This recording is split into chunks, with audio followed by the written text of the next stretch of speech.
remercier d'être venus si nombreux à cette cérémonie à laquelle nous a conviés le cher monsieur l'abbé Verlinden, dévot auprès de vous avec tant de zèle et de piété. C'est une consolation pour nous de voir que sa parole est entendue, que les fidèles viennent nombreux à l'appel de la vérité et à l'appel aussi de la tradition, afin de garder la foi catholique. Je pense que vous ne venez pas dans cette magnifique église au cœur de votre cité pour autre chose que pour préserver votre foi catholique, celle que vous ont transmise vos parents, vos grands-parents, vos arrière-grands-parents, vos ancêtres. Vous voulez demeurer fidèles à leur exemple et à l'enseignement de tous les pasteurs qui, dans les diverses paroisses de votre cité, vous ont prêché la vérité catholique.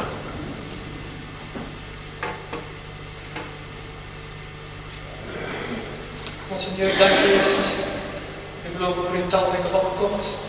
En zegt dat het een troost is dat de oproep gehoord wordt, de oproep van de traditie, dat het geloof bewaard wordt. Als u hier komt, zegt hij dan niet omwille van het geloof dat uw voorouders en ouders u doorgegeven hebben en dat vroeger gepredikt werd. Bien sûr, je n'oublie pas non plus dans ces remerciements le cher père de Silva, qui malgré ses infirmités, malgré son grand âge, veut bien venir exprimer par sa parole, par son exemple, cet attachement à la tradition de l'Église catholique. Nous l'en remercions de tout cœur. Eh bien, chers frères, je voudrais à cette occasion vous encourager. Vous encourager à demeurer ce que vous êtes. Et qu'êtes-vous fondamentalement? Qu'êtes-vous essentiellement? Vous êtes des baptisés. Vous êtes catholiques parce que, et chrétiens parce que vous avez reçu le baptême catholique et le baptême chrétien. Si vous n'aviez pas été baptisés, vous ne seriez pas chrétien, vous ne seriez pas ici.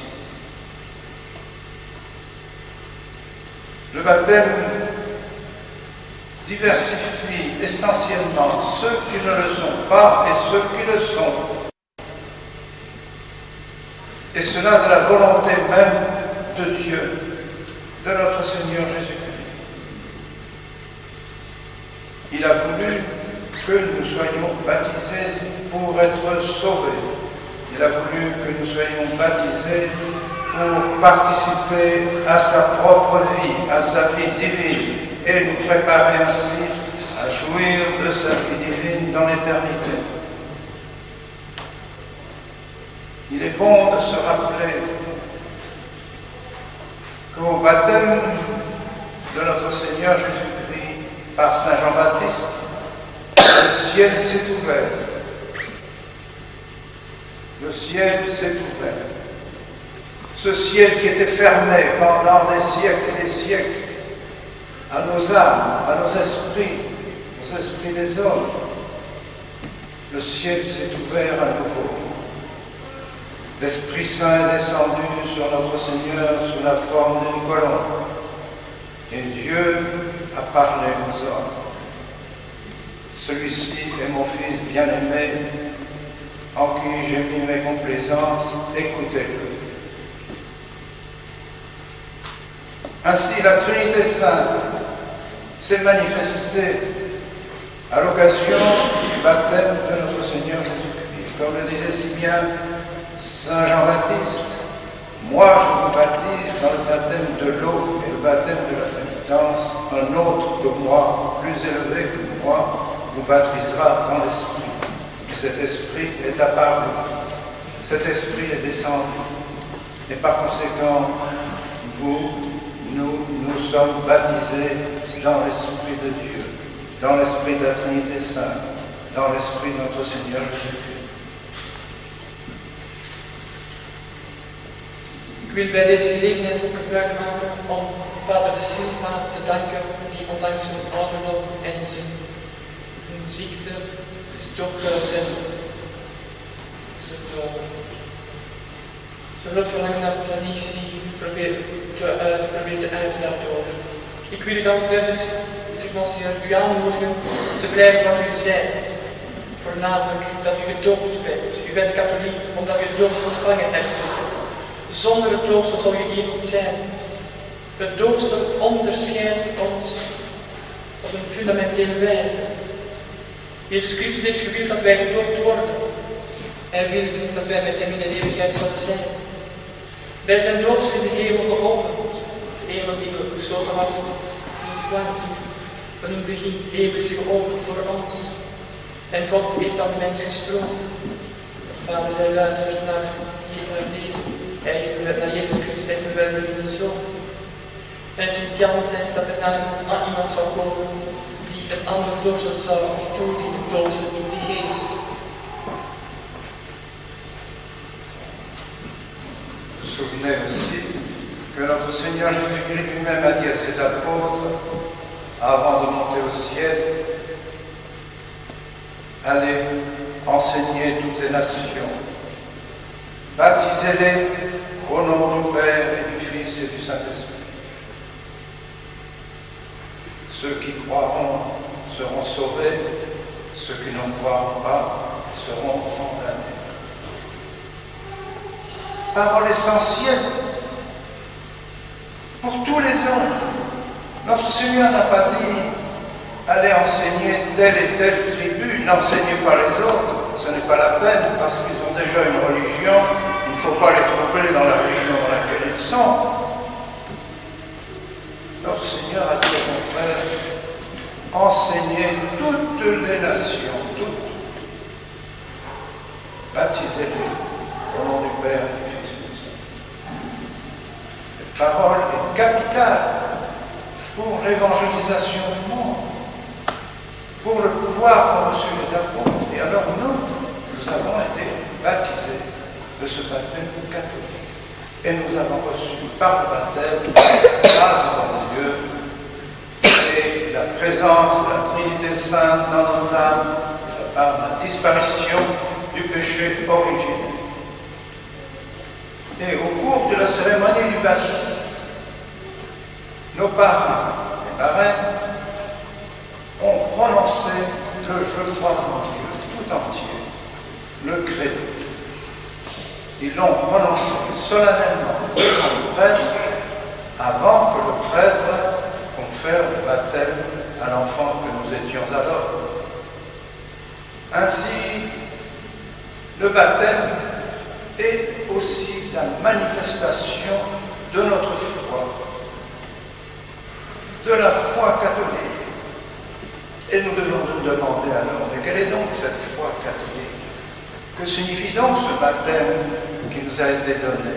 Quelles sont nos responsabilités dans cette foi qu'ont prononcée sur nous, nos parents et marraines, au jour de notre baptême?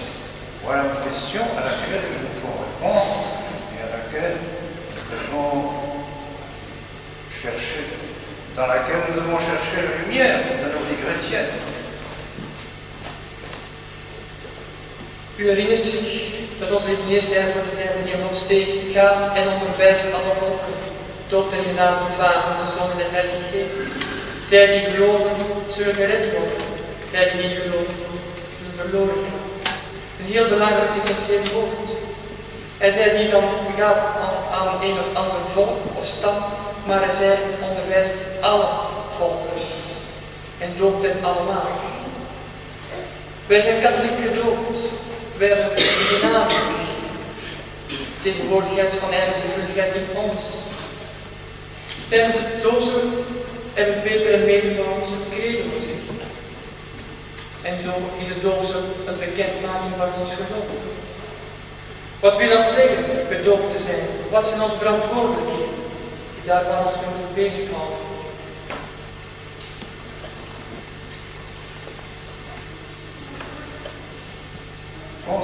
Qu'ont voulu dire nos parrains et marraines lorsqu'ils ont prononcé le credo. La signification tout entière de ce credo, c'est la profession de foi en la divinité de notre Seigneur Jésus-Christ. Jésus-Christ est Dieu. Voilà notre credo.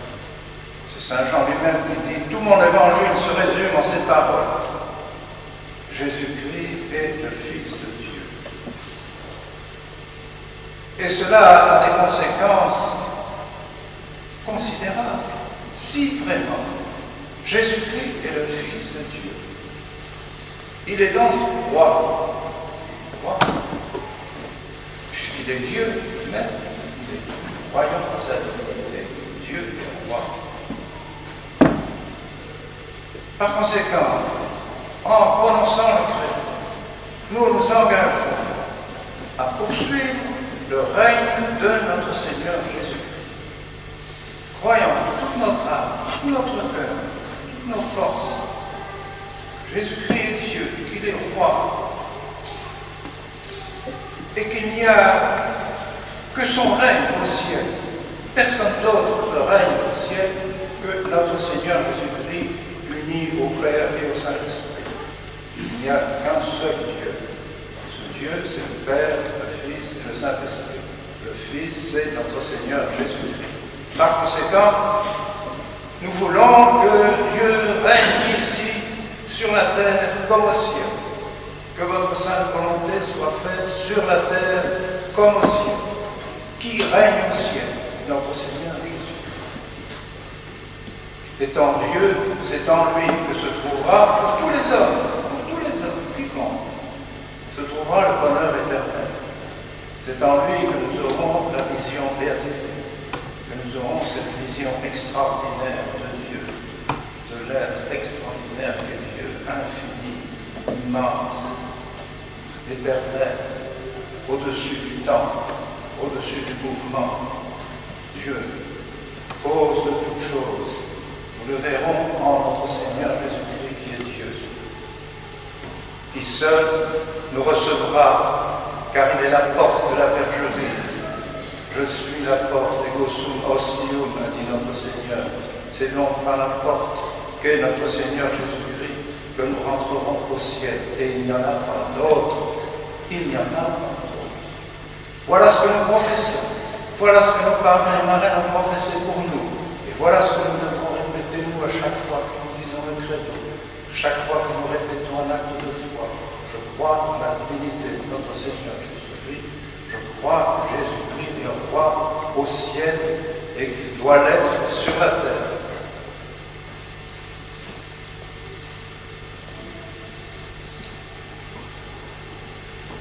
Wat hebben zij, of Peter en Peter willen zeggen met het credo? Het is de geloofsbelijdenis niet nog altijd van Jezus Christus. Jezus Christus is God. Sint-Jan zegt, resumeert Jan, zegt dat Hans zijn evangelie samengevat kan worden in één woord. Jezus Christus is God. En dat heeft God bevonden. Als Jezus Christus God is, dan is hij ook koning. En bij gevolg, wanneer we het credo zeggen, willen we daarmee het rijk van Jezus Christus belijden. Dat Jezus Christus heerst in de hemel samen met God de Vader en de Heilige Geest. Wij willen ook, en bij gevolg daarvan, dus willen we ook dat hij hier op aarde heerst, zoals hij in de hemel heerst. In hem kan alleen maar iedereen zalig worden. We moeten dus alles in Jezus Christus zien. Hij is de deur van de schaapstal. Alleen door Jezus Christus kunnen we in die schaapstal binnengaan. En er is geen ander. Zie David wij herhalen bij het zeggen van het krekel.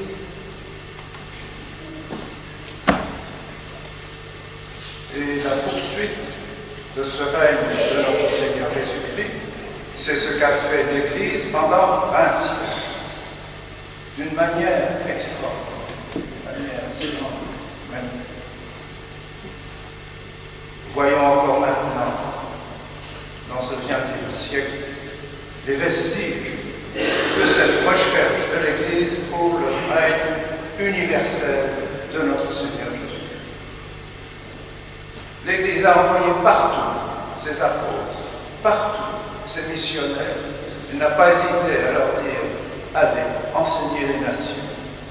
Peut-être serez-vous martyrisés, peut-être serez-vous crucifiés, peut-être serez-vous persécutés, peu importe. Allez prêcher l'Évangile, allez prêcher le règne de notre Seigneur Jésus-Christ. Dites qu'il n'y a pas d'autre Dieu que notre Seigneur Jésus-Christ. Dites que notre Seigneur Jésus-Christ est le chemin du ciel. Dites qu'on ne peut pas rentrer au ciel si on ne croit pas à notre Seigneur Jésus-Christ. Car c'est bien ce que Saint Pierre a dit. Il n'y a pas d'autre nom donné ici-bas que le nom de Jésus pour être sauvé. C'est ce qu'a dit Saint Pierre dans son premier discours aux Juifs. Voilà ce qu'a fait l'Église. Et elle a ouvert cette Europe en particulier, de monastères, d'universités, d'églises, de couvents, d'écoles, que sais-je. C'est une merveille. Le règne de notre Seigneur Jésus-Christ s'est manifesté dans tous ces magnifiques monuments qui nous restent encore. Oui, l'Église a vraiment cherché à faire régner notre Seigneur sur le monde entier. Mais elle le savait très bien aussi qu'elle avait un ennemi juré qui chercherait par tous les moyens à empêcher ce règne, c'est Satan et tous ceux qui se soumettent à Satan.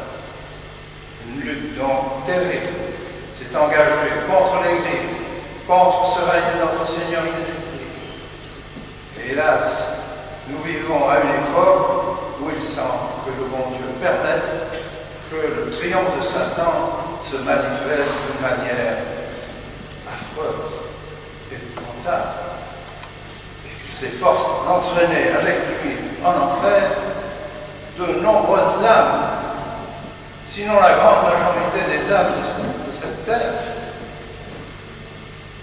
Alors voilà pourquoi nous devons réitérer les promesses que nous avons faites à notre baptême, à notre Seigneur. Je renonce à Satan, à ses tentations, à ses œuvres, à tous ces maléfices, et je m'attache à Jésus-Christ pour toujours.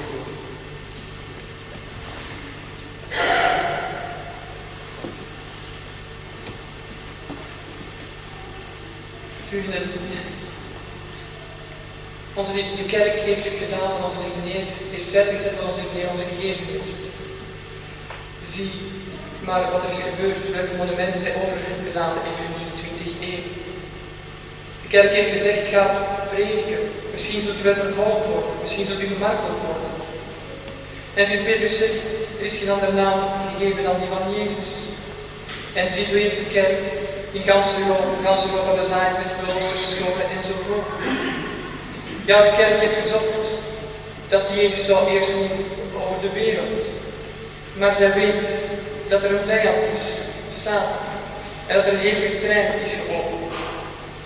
Helaas leven we in een tijd dat God toestaat dat Satan heerst. En er zoveel zielen verloren gaan. Daarom is het goed dat we onze belofte, onze doopbelofte herhalen. En dat we afstand nemen van de duivel en van zijn werken.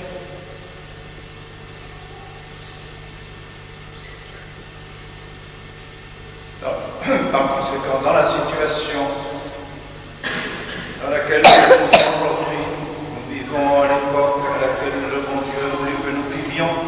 Ce n'est pas nous qui avons choisi notre époque. Nous aurions pu vivre au début de la chrétienté. Le bon Dieu nous fait vivre maintenant, aujourd'hui, dans la situation de l'Église aujourd'hui. Allons-nous abandonner notre Seigneur Jésus-Christ? Allons-nous dire comme temps et temps de ceux qui nous entourent, les temps sont changés, les temps modernes ne peuvent plus accepter ce règne de notre Seigneur Jésus-Christ. Il ne faut plus en parler, que chacun ait sa conscience, que chacun ait sa religion, et tout va bien et tout est bien. N'inquiétez pas ceux qui n'ont pas votre religion. C'est apostasier, eh bien, chers frères. Dire cela, c'est une apostasie. Nous ne croyons plus alors en la divinité de notre Seigneur Jésus. Il faut choisir. Ou nous sommes avec l'Église de ces 20 siècles, qui a envoyé ses missionnaires dans le monde entier, qui a voulu que le règne de notre Seigneur Jésus-Christ se fasse, ou nous sommes avec les ennemis de notre Seigneur Jésus-Christ et nous estimons que le règne de notre Seigneur Jésus-Christ, en tout cas, les plus possibles aujourd'hui. Eh bien, non. Le règne de notre Seigneur Jésus-Christ est possible toujours. Parce que Dieu, notre Seigneur Jésus-Christ est Dieu et qu'il ne change pas. Les grâces qu'il a données pendant 20 siècles, il les donne encore aujourd'hui à ceux qui les demandent. Et la meilleure preuve, c'est votre présence ici. La grâce que vous avez de venir ici et de croire encore au règne de notre Seigneur Jésus-Christ et de le rechercher dans vos familles, dans votre entourage, partout. C'est une grâce insigne qui fait de vous des fidèles successeurs de tous les saints, de tous les martyrs, de toute l'Église de 20 siècles. C'est vous qui continuez l'Église catholique. Ceux au contraire qui n'ont plus la foi dans le règne de notre Seigneur Jésus-Christ et qui croient que ce règne n'est plus possible aujourd'hui sont des apostats. Ce sont des gens qui s'éloignent de l'Église, qui s'écartent de l'Église. C'est douter de la toute-puissance de Dieu. C'est douter de la toute-puissance de notre Seigneur Jésus. Et nous le voyons dans la tradition. Je reviens encore de ce Carmel aujourd'hui, le Carmel de Sévrin, premier Carmel traditionnel qui a été fondé chez vous, en Belgique. C'est une merveille. Aujourd'hui, dans ce monde moderne, des jeunes filles encore acceptent de vivre cette vie traditionnelle, religieuse, carmélite, comme Sainte Thérèse de l'Enfant Jésus l'a vécu, comme Sainte Thérèse d'Avila l'a vécu. N'allez pas dire que la grâce de mon Dieu n'existe plus aujourd'hui, qu'il n'est plus possible que le règne de nos seigneurs se fasse aujourd'hui. Et pourquoi nos séminaristes sont formés, comme ont été formés les séminaristes pendant 20 siècles? Et ils font de très bons prêtres, de très saints prêtres. Donc la grâce de notre Seigneur Jésus-Christ est encore tout puissant et le règne de notre Seigneur Jésus-Christ est encore possible. Mais il faut le vouloir, il faut le croire. Et il faut croire qu'il ne peut pas y avoir un autre règne que celui de notre Seigneur Jésus. Il n'y a pas de règne de Bouddha, il n'y a pas de règne de Mahomet, il n'y a pas de règne de toutes les sectes, de toutes les religions. Il n'y a qu'un seul règne, celui de notre Seigneur Jésus-Christ. Parce qu'au ciel, il n'y a que lui qui règne. Alors, nous n'aurons pas le choix. Il a dit lui-même que votre volonté soit faite sur la terre comme au ciel. Alors, jetons les regards, mes bien chers frères, sur la très sainte Vierge Marie. Je crois que plusieurs d'entre vous auront l'occasion d'aller faire le pèlerinage dans l'Alpe de Borin. Je les félicite de tout cœur. Nous avons besoin de la protection de la très sainte Vierge Marie. Dites-moi, mes bien chers frères, est-ce que la Vierge Marie croit encore au règne de son divin Fils ou n'y croit plus? Croyez que notre bonne mère du ciel dit aujourd'hui avec ceux qui sont des découragés, qui sont des apostats, oh oui, il n'est plus possible que mon Fils règne sur la terre. Jamais la très sainte Vierge Marie. Au contraire, elle est venue nous visiter.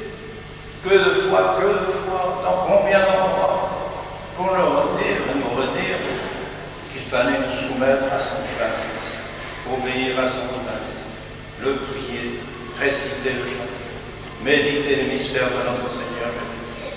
Voilà ce que nous enseigne notre Seigneur Jésus. Alors n'avons pas d'hésitation. Remercions le bon Dieu de garder la foi, comme bien cher frère. Quel trésor, de garder la foi. C'est cela qui nous prépare au bonheur du ciel. Demandons à la Vierge Marie d'aller la rejoindre un jour et de partager avec elle la joie de tous les élus du ciel. Au nom du Père, du Fils et du Saint-Esprit.